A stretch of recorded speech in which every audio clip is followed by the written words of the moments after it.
His human approach to leadership and his zero-excuse attitude have attracted international attention and have earned him invitations to meet with an array of leaders and organizations, including Nespresso, Airbus, Costco, Pfizer, PricewaterhouseCoopers, Remax, and IBM, as well as government agencies and the military.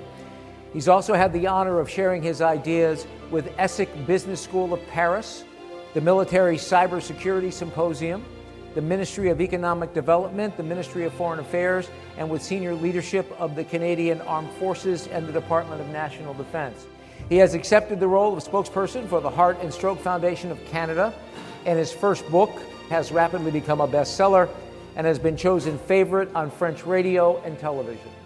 Earlier this year, His Excellency, the Right Honourable Governor-General of Canada, awarded him the Sovereign's Medal for Volunteers, an official honour created by the Crown to celebrate and recognize the exceptional volunteer achievements and the wide range of voluntary contributions of some Canadians.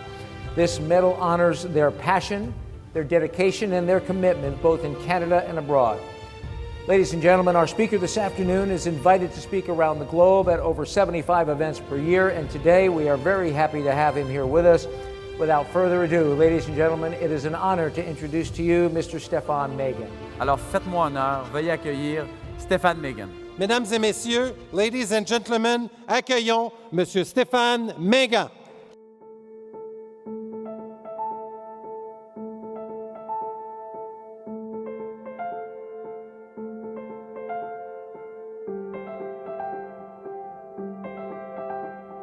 Check. Et vérification. On est prêt avec le lave.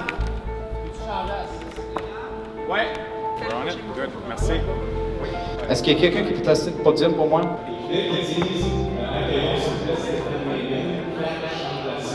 We got to make sure that we hear it, but make sure that it doesn't vary, so you'll be in control of that. And so I'll say this is my last slide. Merci beaucoup, à la prochaine, but don't cut my sound off.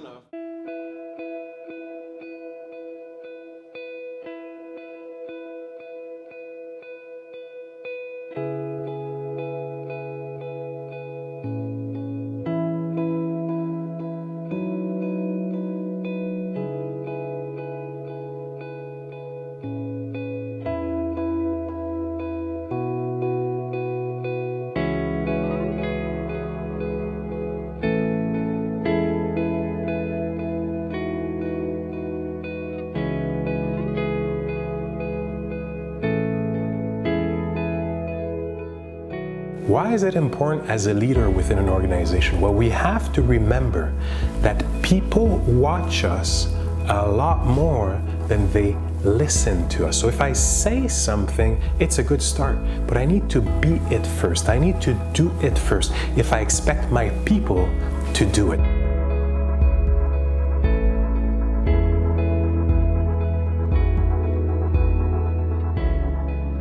Hands and your fingers need to go as high as you're able to.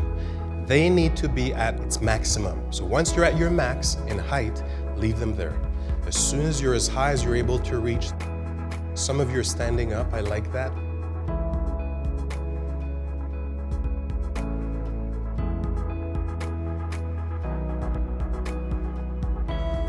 Je l'appelais Oreo parce qu'il disait que j'étais noir à l'extérieur, mais blanc à l'intérieur.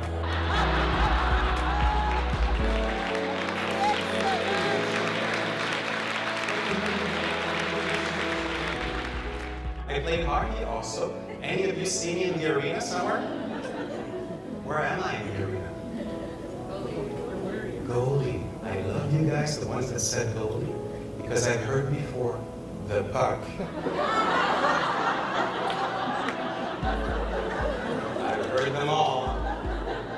Alors on se lève debout tout le monde, on y va.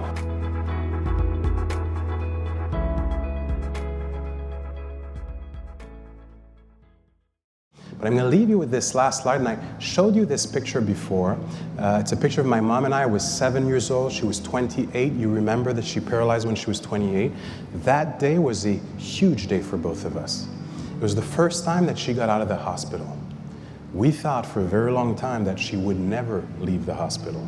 She had to go back home that night, but back to the hospital, that night. But for us, it was a huge victory. And this is a picture that was taken with my mom more recently. I was at a book fair in Montreal. I was signing books, meeting people. It was fun. But when I saw my mom show up in her wheelchair, my mom always did whatever she had to do to lift me up, to motivate me. She had a huge impact in my life. Unfortunately, she passed away just a few years ago at the age of 63. But if you allow me, in closing, I'm going to leave you with part of her journey, or the end of her journey, and you'll see that it has it makes a lot of sense with what we talked about today. On top of being paralyzed, eventually she suffered from diabetes. So if you know some people that are diabetics, you know that it could have an impact on their day-to-day life. To her, what it meant was to have insulin injection 5 times per day, every day. So obviously it had a huge impact on her moods and how she felt. Remember that she was no longer to read, write, and speak. Later in her life, she could speak a little bit, but sometimes we had to finish her sentences. She knew what she wanted to say, but it wouldn't always come out. That's what aphasia does to you. Also, at some point, she had to have an open heart surgery at the Montreal Heart Institute. They had to go in and insert a metal valve into her heart, which would allow her to live longer, which worked.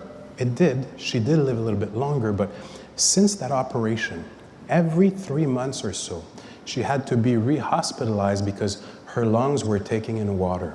So she suffered with pneumonia. That's why she's wearing what you see on the picture, a plastic tube that's inserted into her nose. It's hooked up to an oxygen tank behind her wheelchair.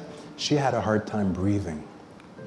Well, at some point I got a call from a doctor on the west side of Montreal from the hospital Royal Victoria, and they said, Mr. Maighan, we'd like to meet you. You're your mom's only son. Could we have a chat with you and let you know where she's at?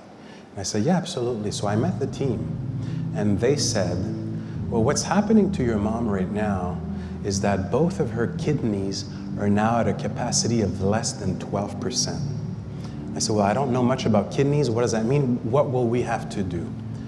And the doctor said, well, usually what we do is a kidney transplant. But unfortunately, in this situation, we're not going to be able to because she's so frail, she's so fragile, and we can't do the transplant. So I said, well, what's the alternative? What is she going to have to do? And they said, well, she's going to have to try to start doing dialysis. I said, I don't know much about dialysis. What is it? How does it work? They proceeded to explain how it worked. I realized that it's quite intensive of a process, and I knew that for my mom, it wouldn't be easy to go through dialysis in her situation. So I said, well, how often is she gonna have to do that? They said, well, she's gonna have to do that 4 times. I said, 4 times? They said, yes, 4 times per week. I said, per week? For how long? They said, well, as soon as she stops, she dies. Personally, I knew it wouldn't be easy because my mom, in order to go through dialysis 4 times per week, she had to first call her adapted transport sometimes a week ahead of time, then take her wheelchair, go and wait for up to an hour outside of her center for the minibus for handicapped people, completely paralyzed on the right side, in her wheelchair, having a hard time to breathe, the plastic tube inserted into her nose, hooked up to an oxygen tank behind her, insulin shots 5 times per day, the metal valve inserted into her heart, and now having to go through dialysis 4 times per week. I knew it wouldn't be easy for her, but in order to wrap up what we talked about, here's what she told me when she realized what was truly happening to her. She said, Stephan, I'm excited. I'm happy. I said, you're happy? Why? She said, I'm happy because since it's going to be on the west side at Royal Vic, well, I'm finally going to be able to learn English. Isn't that something? Could my mom have chosen to focus on some of the negative challenges in her life, yes or no? Of course she could have. She had more than one. But instead, she consciously chose to focus on the only positive thing that was happening in her life at that time, which was to learn English. My mom, because of her aphasia, had a hard time speaking French. So as leaders, as professionals, are we going to go through setbacks and challenges in the future? Of course we will. We know that. But we too, like my mom, have to choose to focus on the positive that exists around us. And as we do that, that's when we're going to have the impact and the influence that we so wish we will have on our teams, our children, our community, and everywhere around us. My mom never had that special title of vice president, director, that corner office, or any of that. She still had a huge impact on my life.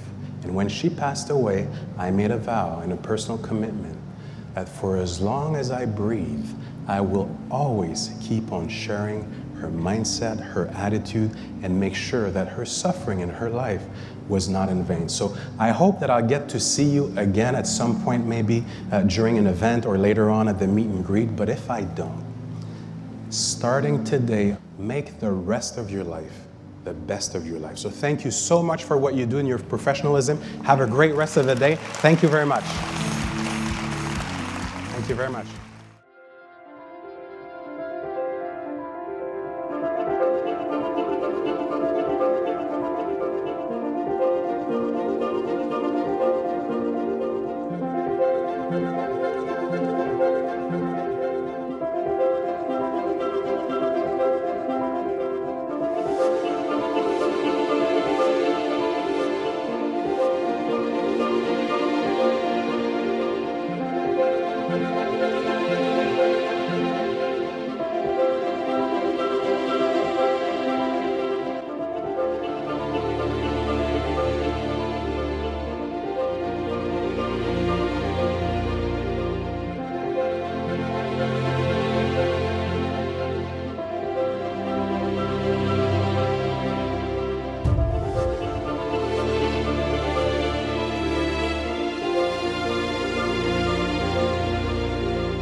symbole qui, à chaque fois qu'on le porte, nous emmène à se souvenir de ceux qui l'ont porté avant nous, qui l'ont fait avec honneur,